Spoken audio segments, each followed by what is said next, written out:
attention. Oh, yeah. You're looking for capitals? Navarre is one of the pupils who I taught his mum. Is that right? Yes.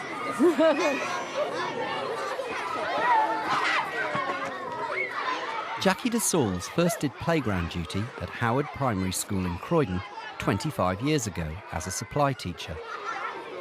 Now teaching those children's children, Jackie has recently won the London Primary Teacher of the Year award, and John Bailey has made a date to meet her. I was nominated by some ex-pupils. Were you? And they sent in a nomination, and then obviously it has to be endorsed by the head teacher of your school. So John endorsed it with a bit of help from some other people, and then you get shortlisted, and it all goes from there. That was the whistle. That must be the best nomination from students. It was it was a great surprise, and it wasn't just one; it was a group of them. What difference has it made to you? I get people like you coming round and visiting. Where could we possibly find when the school actually was opened? In the logbook. In the logbook. Jackie's Year 6 class are currently compiling a child's guide to their school to be sent out to prospective pupils. The head teacher actually wrote in here at the time. So we now know the actual date Howard School opened was what date? 1898. Can you read the month? April the 25th. April the 25th. And what it actually says next to it is admitted 27 children. So, certainly got a bit more crowded since then. Bridget, is that all right up there? Can we discuss what you're going to do? Yeah, first we've got to do the... So have you got a sketch in your book about how you think it might look? Third one is going to be that school uniform. And then the fourth one you can start doing about the history of the school, OK? That would be good. Yeah. A picture of the logbook, maybe. Yeah, we want it a bit smaller. Sure you don't want it in the middle where everyone can see it. We want it... Yeah, I think that looks lovely. Do you? Just one thing about this class is they look perfect. You've got a wide range of children coming to the school, and I expect they have their glorious moments just like they do elsewhere in London. They do indeed. So, what do you do? What does the school do to produce this fabulous studying environment? Right from day one, we establish what we expect from them. And we basically expect perfection. So if they're not always perfect, they can at least be good. We set them the standards and we set what our expectations are, and we have this within the Howard School policy is that every child has a right to learn and the teachers have a right to teach. You sure you check? Yeah. Check it is the third. The light blue will be like the sharp. You know that there is a photo just of the badge on there? Oh, we can stick that there in the corner, Joe. No, we can stick that in the middle. No, our picture's going to be in the middle. I've been working with Jackie for 5 years, so we kind of know how each other work.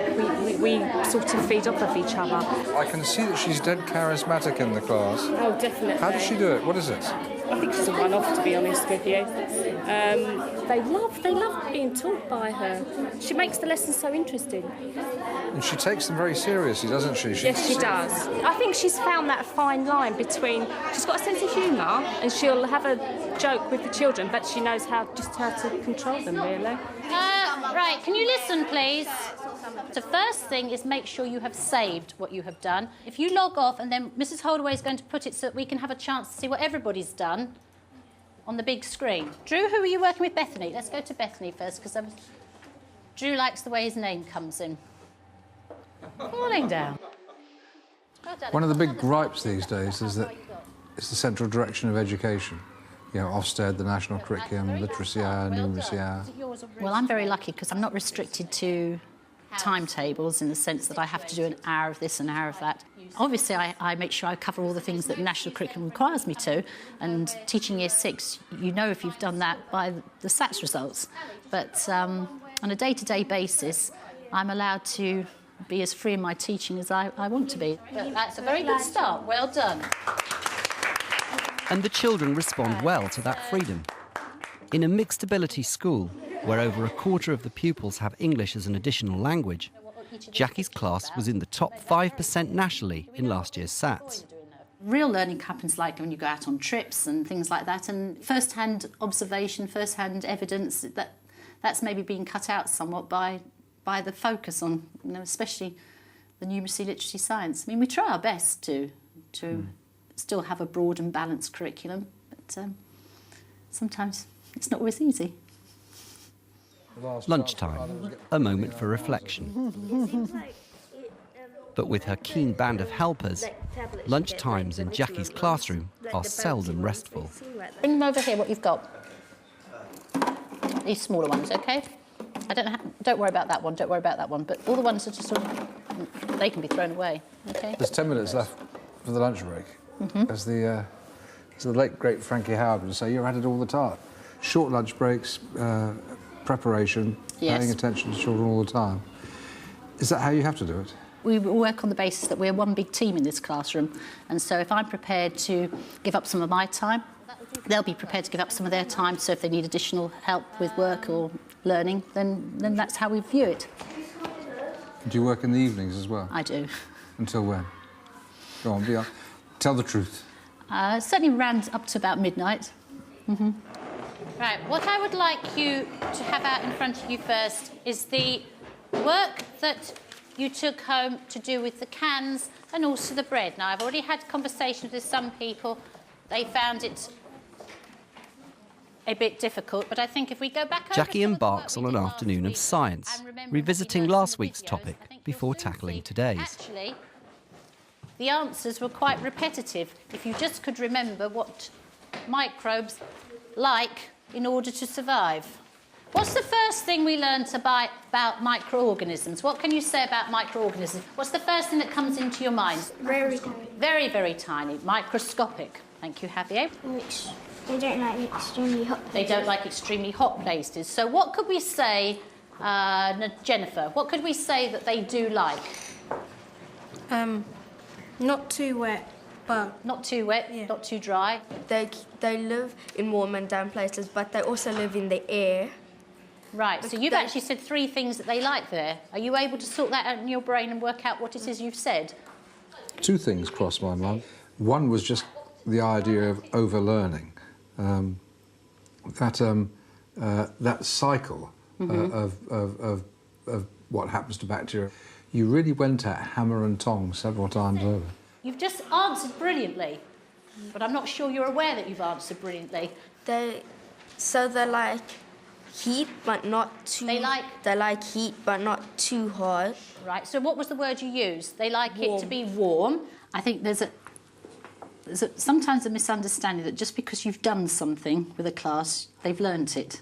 I think the better you get to know your class, you know how well they are responding by the way they answer your questions. And I know this class, and I know that I do have to go over things several times.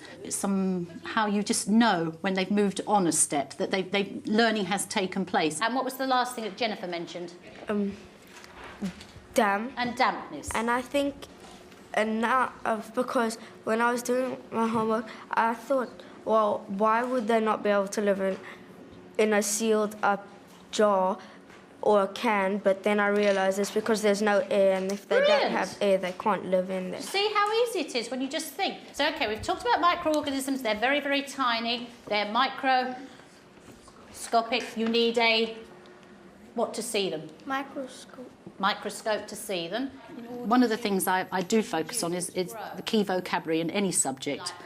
And I think by repetition and getting people to repeat what other people have said and praising when somebody does automatically use the right vocabulary, it gradually becomes automatic that others pick up on that same vocabulary. They're focused on the best way of expressing themselves and of communicating what they know to each other. The higher the quantity of mould. Very well, very precise. The higher the quantity of mould. Anybody else have anything that they answered? Go on, have a go. The greater rate of mould. The greater the amount of mould. Good, well done. You held the floor there for the best part of 35 minutes. I thought, look out, she's going to lose them. But you didn't. Why didn't you? I try and get it so that they never sit there thinking, oh, well, she's talking over to that table and it won't be us. It could be anyone at any time. And I try and differentiate the questions so that there might be an easy question, something then one that needs a sort of higher order thinking skills. No air. Excellent. Everybody feels that there's an opportunity when they'll be able to take part to answer a question. Because I think the most important thing that making everybody feel that they can be successful in answering a question. Excellent. Give him a clap. At last confident that the class understands the likes and dislikes of microbes, it's time to move on. This is what? Solid, liquid or gas? Solid. Right. What about toothpaste? I'm just asking you. Right, talk to the person next to you and just see, why do you think it's a solid, liquid, gas? Yes, both can change, both shape and volume changes, and what else is liquid? So it must be. For me, I need to feel clear in my mind that I know what I'm going to teach without having to sort of keep referring back to books or whatever. So basically it's like learning a script each day. But I'm always open that if the learning goes off in a different direction, I'm always open to following that and then try and bring it back to what I wanted to get as the learning objective that day. Nobody wants to argue their point for gas. Drew, did you want to argue on behalf of a liquid? A solid is something hard that can't change shape, and a toothpaste can change shape. Even though it's thick, it's still a little bit runny. Tell me again. You stepped at about midnight preparing all this. Just tell me what happens to your social life. In what respect? Are you asking me out? Television and all that. Probably inappropriate, I dare say. I mean, but if I did, I wouldn't get a date from Monday through Friday, would I? Obviously for special occasions, one's prepared to... I know what I'm going to be teaching in the week and I know what needs to be marked straight away, but there are certain things that you can leave for a couple of days. So if you're well planned, I think, not just in what you're doing in school, but also in your social life, you can have a decent life. Have children changed much over the last 25 years? I think they've probably become more worldly. Children are children, aren't they? Although some of the public opinion is that education has got easier, I think some of the things they're having to learn now are certainly far beyond what I had to learn. Homework tonight. How are we going to separate the sand and the sugar? And in fact, some of the parents now with some of the homework are coming to say, this is hard. And I said, well, yeah, this is what's expected of them. And so I think it's quite an eye-opener for some of the parents to see what is expected of children by the time they're in Year 6. Thank you very much for this, Sanskrit. Right, you want me to help write it down? Yeah. That was great. That was absolutely Bye. brilliant. Bye. Bye. Bye, Lauren. Bye. I know that they think they know things, but when you actually get below the surface, they're just repeating words they've heard. They don't understand what is going on. In fact, we did something the other day. It's like walking through a wheat field. The first time you walk through, what do we describe, Rita? The first time you walk through that field, what happens? It comes down and it comes back. It comes straight back up. But the more times you walk backwards and forwards along that pathway, what happens? It's going to make a pathway. It's sort of rote learning, but sort of trying to do it in a fun way too. But sometimes they take it out of you. Were you tired at the end? I'm always tired at the end. It would be wrong to say you're not tired. Yes, you are tired at the end of the day. Yes. But if you think you've made a difference, then you keep on doing it.